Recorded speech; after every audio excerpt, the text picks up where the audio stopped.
But one time అయితే చూడొచ్చు. సిద్ధార్థ్ ఫ్యాన్స్కి మాత్రం వేస్ట్ మూవీ ఇది.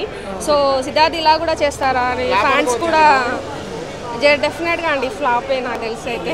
మీరు ఏమైనా అనుకోండి, నేనేంటంటే జెన్యున్గా చెప్తున్నాను, ఫ్లాపే నాకు తెలిసి అయితే.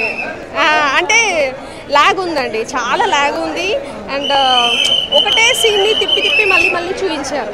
అంటే ఫైటింగ్ ఉందనుకోండి, అది ఒక 2 సీన్స్ తర్వాత మళ్ళీ ఫైటింగ్, 2 సీన్స్ తర్వాత ఫైటింగ్, ఎమోషనల్ ఉందనుకోండి అదే. అంటే రెగ్యులర్ మనం చూసే కంటే డిఫరెంట్స్ ఉంటాయి కదా, అంటే 1 తర్వాత 2, 3, 4 అలా కాదు, 1 తర్వాత మళ్ళీ 1 అలా సీన్స్ అనేవి చాలా బోరింగ్గా అనిపించింది. సెకండ్ హాఫ్ అయితే ఎప్పుడు లేచి వెళ్ళిపోవాలనే ఉండేది, అంత బాగాలేదు అసలు. సిద్ధార్థ్ యాక్షన్ బాగుంది, బట్ స్టోరీ కొంచెం వేరేలా తీసుంటే బాగుండేది. హీరోయిన్ అయితే అసలు బాగాలేదు. Highlights of the music is good.